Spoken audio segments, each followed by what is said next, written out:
In ancient Jerusalem, an enigmatic messianic figure emerges from Egypt, claiming to be a prophet that will lead the Jews to freedom. He gathers followers and leads them in the wilderness to the Mount of Olives, promising to show them how the walls of Jerusalem will fall at his command. Upon hearing of the prophet's claims, Felix, the Roman governor, mobilizes his soldiers to confront the prophet and his followers. He is determined to maintain order and prevent any uprisings in Jerusalem. A fierce battle ensues on the Mount of Olives between the prophet's followers and the Roman soldiers. Despite their fervent belief, the followers are overwhelmed by the disciplined Roman forces. The battle results in the deaths of 400 followers and the capture of 200. Felix surveys the scene, ensuring that the remaining followers are detained and order is restored. Amidst the chaos, the prophet himself escapes and disappears.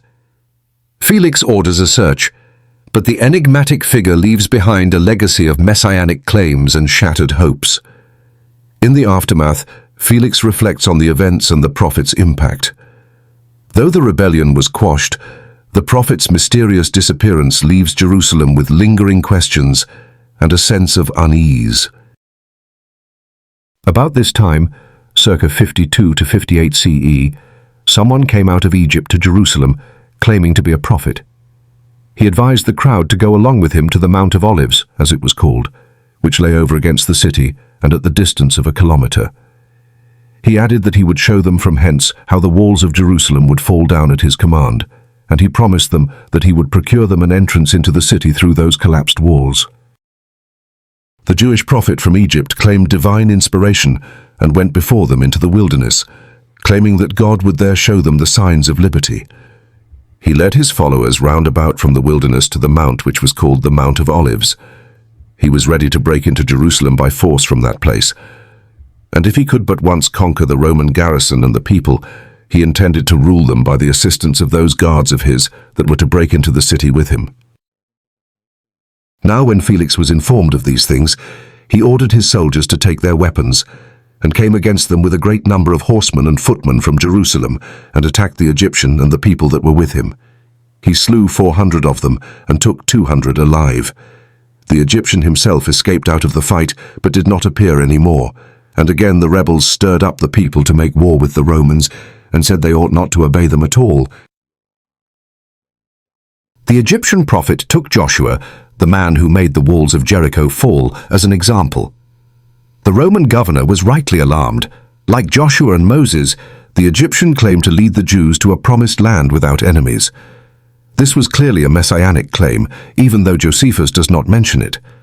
The nameless Egyptian may have called himself King Messiah, because Josephus uses the Greek verb tyrannein, to be sole ruler, in the first quotation. It should be noted that the Mount of Olives was regarded as the place where God would stand on the day of judgment, fighting the battle against Israel's enemies. We have found this man subverting our nation. He opposes payment of taxes to Caesar and claims to be Messiah, a king. So Pilate asked Jesus, "Are you the king of the Jews?" "You have said so," Jesus replied. He stirs up the people all over Judea by his teaching. He started in Galilee and has come all the way here. On hearing this, Pilate asked if the man was a Galilean. In his time, a Galilean named Judas tried to stir the natives to revolt, saying that they would be cowards if they submitted to paying taxes to the Romans, and after serving God alone, accepted human masters. This man was a rabbi with a sect his own, and was quite unlike the others. Of the fourth sect of Jewish philosophy, Judas the Galilean was the author. These men agree in all other things with the Pharisaic notions, but they have an inviolable attachment to liberty, and say that God is to be their only ruler and Lord. They also do not value dying any kinds of death, nor indeed do they heed the deaths of their relations and friends, nor can any such fear make them call any man Lord.